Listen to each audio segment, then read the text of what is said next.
국회 세종의사당 설치 근거법이 국회 소위를 통과하면서 국회 세종시대가 한 발 더 다가왔습니다. 이제 관심은 이전 규모와 시기입니다.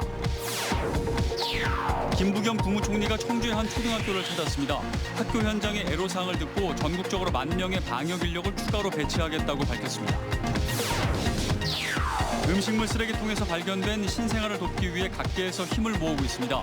이틀 만에 200여 명이 1,500만 원 가까이 상금을 보내왔고 기저귀 등 아기용품도 쇄도하고 있습니다. 청주시립 교양학단 상임지휘자 선발을 두고 논란이 일고 있습니다. 최초 공모 당시 1차 불합격했던 지원자가 재공모 심사에서 최종 합격했기 때문입니다.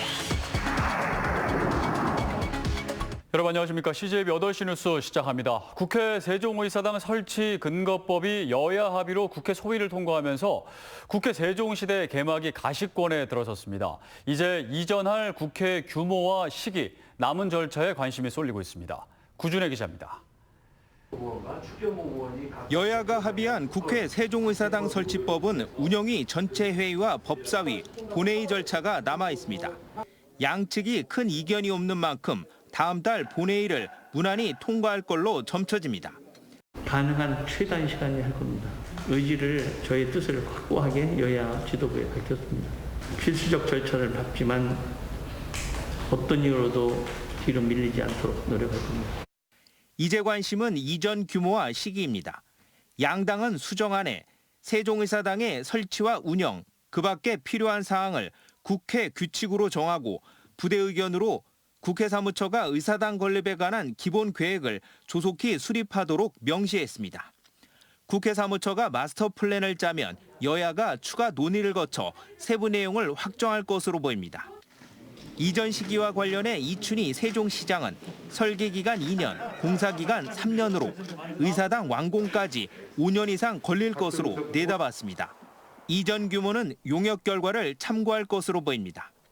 국회 사무처는 지난해 2차 연구 용역을 통해 10개에서 17개의 상임위가 이전하는 3가지 안을 내놨습니다. 이 중 10개 상임위와 예결위가 이전하는 비일안이 비효율이 가장 적다고 분석했습니다. 지난해 민주당이 제시한 안과 같습니다. 세종에 소재한 부처 관련 10개 상임위와 예산결산특별위원회 이전을 적극 추진하겠습니다. 국회 사무처, 예산정책처, 입법조사처 일부도 포함됩니다. 여야 역시 운영개선 소위원회에서 11개 상임위와 예결특위를 이전하는 것을 목표로 추가 논의하기로 했습니다. 이 경우 세종시로 이전하는 인력은 2,900명가량 될 것으로 예상됩니다. CJB 구준혜입니다. 김부겸 국무총리가 오늘 청주의 한 초등학교를 찾았습니다. 2학기 전면 등교가 차질 없도록 면밀히 모니터링하고 전국적으로 학교 방역 인력을 10,000명 늘리겠다고 밝혔습니다. 홍우표 기자입니다. 2학기 전면 등교 상황을 점검하기 위해 청주 개신초등학교를 찾은 김부겸 총리가 처음 찾아간 장소는 급식실입니다. 현재 학교에서는 코로나19 감염 위험을 최소화하기 위해 식사 시간을 전후로 소독 절차를 거치는데 방역 인력 부족에 시달리고 있습니다. 촘촘하게 그 아이들이 급식하는 시간을 학급 단위로 해서 하고 있거든요. 그래서 급식 방역 인력들이 저희 이제 채용을 많이 했거든요. 그분들이 사실은 방역 인력이 많이 부족해서. 김 총리는 학교 현장의 애로사항을 알고 있다며 전국적으로 10,000명의 방역 인력을 추가로 배치하겠다고 밝혔습니다. 또 정부가 2학기 전면 등교 방침을 굳힌 이유는 학생들의 학습권뿐만 아니라 사회생활 등을 감안한 결정이라며 학부모들의 이해를 구했습니다. 이 시기에 꼭 배워야 할 것들, 학습 외에도 사회생활이라든가 친구들과의 관계 등등 너무 잃는 것이 많아서는 곤란합니다. 그래서 정부는 2학기에는 반드시 등교하겠다, 전면 등교하겠다는 그런 원칙을 갖고 준비를 해왔습니다.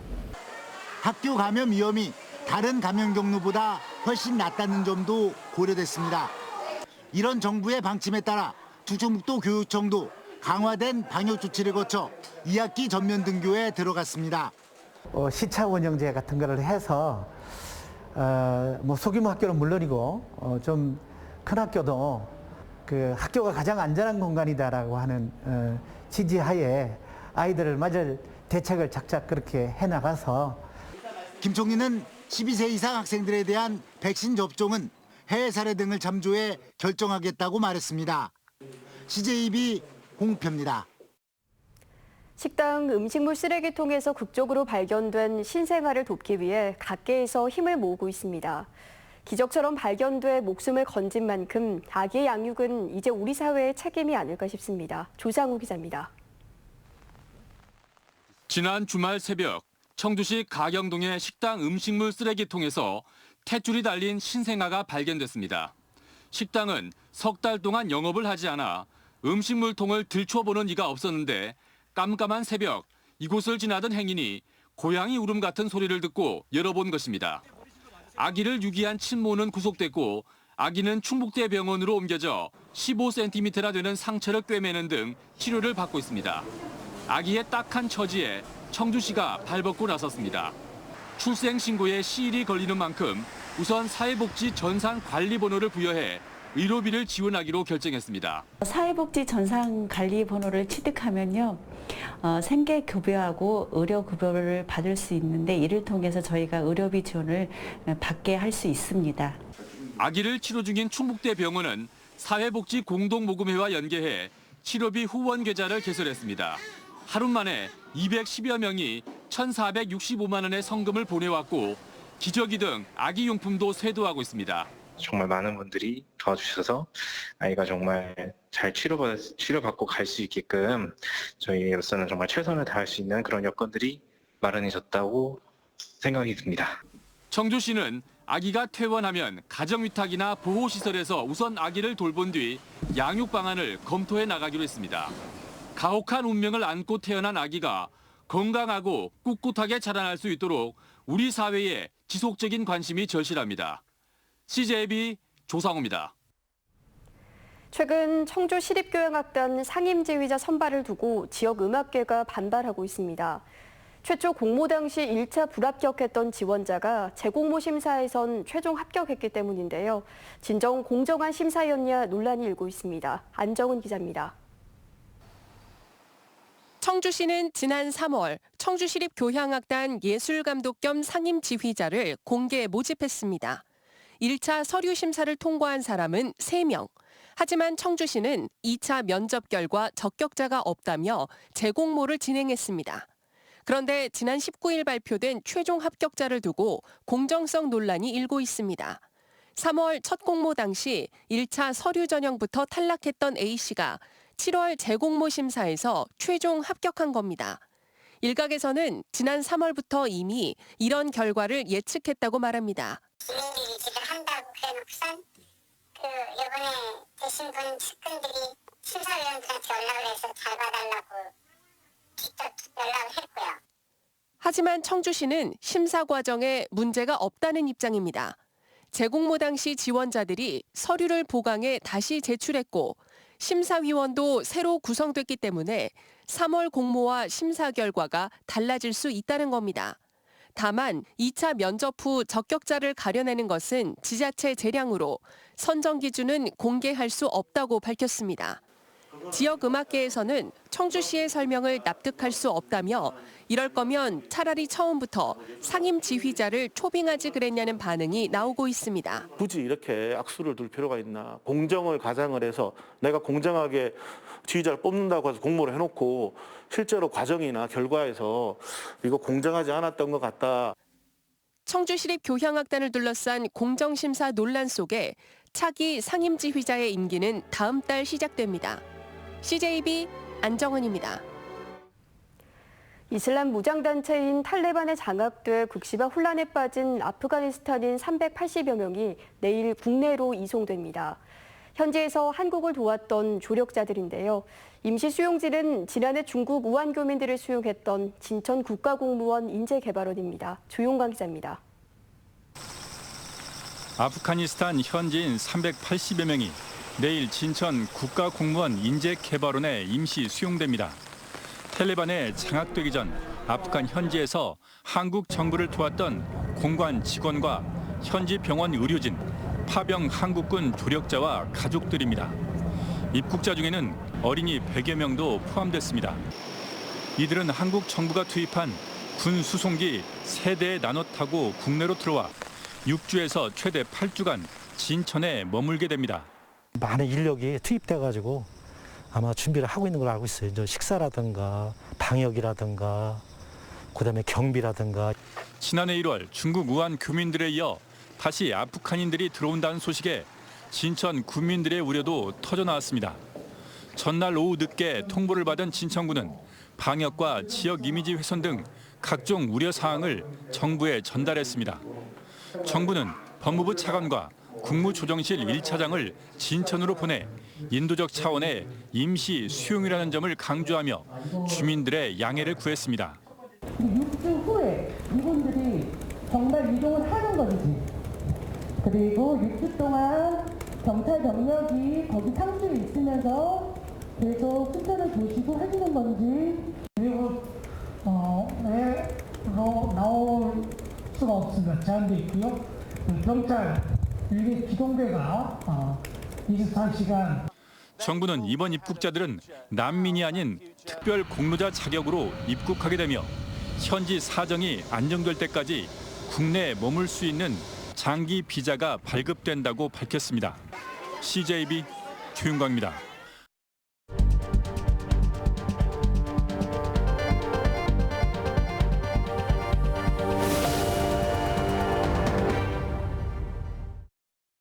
최근 ESG 경영이 전 세계적인 화두로 떠오르고 있습니다. 얼마 전 청주 상공회의소에 속한 1,300여 개 기업들도 ESG 경영 실천을 선언할 정도로 충북에서도 바람이 일고 있는데요.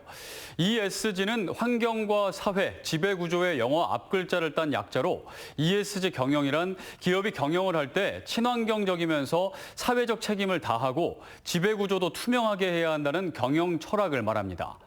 그러면 현재 충북의 기업들은 ESG 경영을 얼마나 하고 있을까요? 충북연구원이 발표한 충북 ESG 경영 현황 분석 결과에 따르면 2020년 기준 충북 소재 상장 기업은 총 82개로 한국 기업지배 구조원으로부터 ESG 등급 평가를 받은 기업은 16개 업체뿐이었습니다. 전체의 약 19.5% 수준인데요. 그런데 흥미로운 건 이 16개 ESG 관련 기업의 지난 5년 동안의 성과가 그렇지 않은 기업보다 높게 나타났다는 점입니다. 실제로 친환경 등 착한 소비에 대한 관심이 날로 커지면서 향후 ESG 경영이 기업 가치를 더욱 극대화할 것으로 보입니다. 연구원은 앞으로 충북 기업의 ESG 경영이 잘 뿌리내리도록 하려면 ESG에 대한 인식과 공감대 형성, 그리고 기업의 ESG 관련 진단과 혁신 지원, 선도기업 대상 인센티브 제공, ESG 경영 지원 조례 제정 등이 필요하다고 강조하고 있는데요. 하지만 일각에서는 ESG 경영 열풍을 우려하는 시각도 있습니다. 내실은 갖추지 않은 채 ESG 경영을 홍보 수단으로만 이용할 수 있다는 건데요. ESG 경영 바람이 단지 홍보와 선언에만 그치지 않고 코로나로 힘든 시기 우리 기업과 국민, 지역을 살리는 해법이 되기를 기대해 보겠습니다. 뉴스 브리핑이었습니다.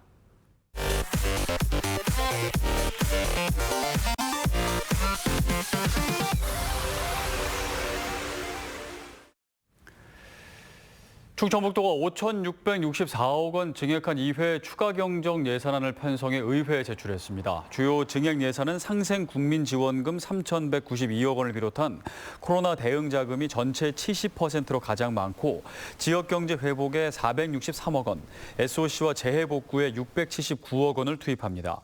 2회 추경은 다음 달 14일로 예정된 도의회 본회의 의결을 통해 확정됩니다.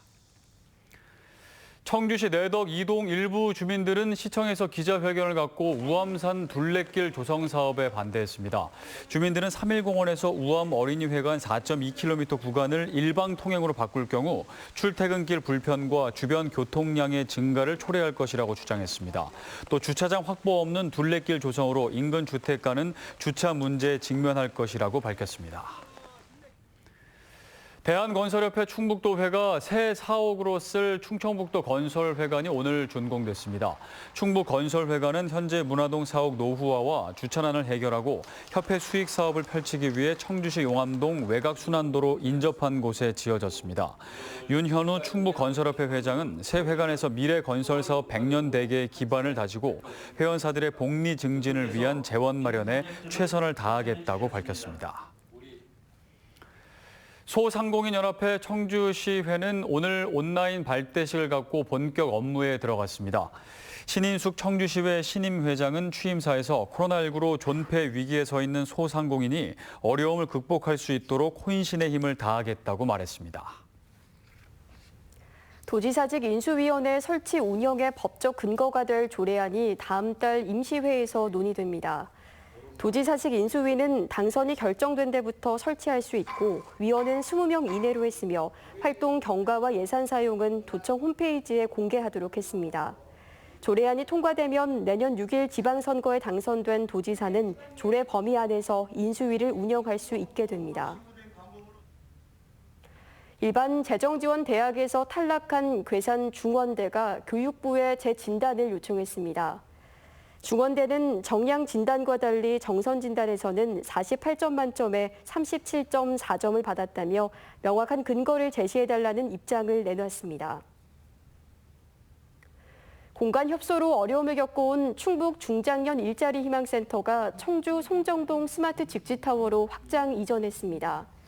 센터는 이전 개소에 맞춰 상담사를 기존 7명에서 20명으로 대폭 늘리고 기존의 취업 지원 사업 이외에 직업 교육 훈련과 구인 기업 발굴 등 신사업도 펼칩니다.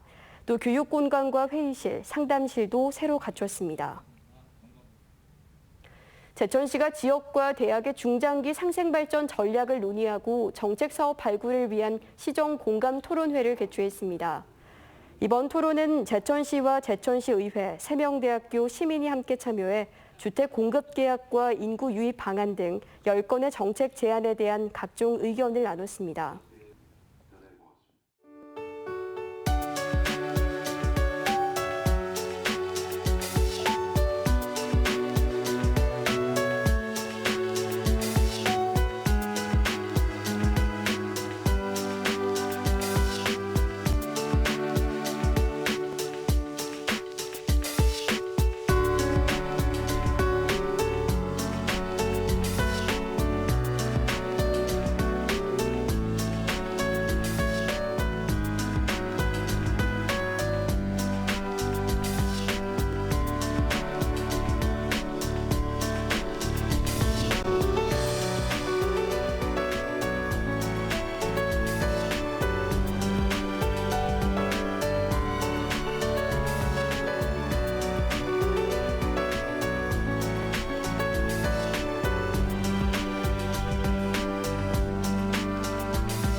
CJB 8시 뉴스를 모두 마칩니다. 시청해주신 여러분 고맙습니다.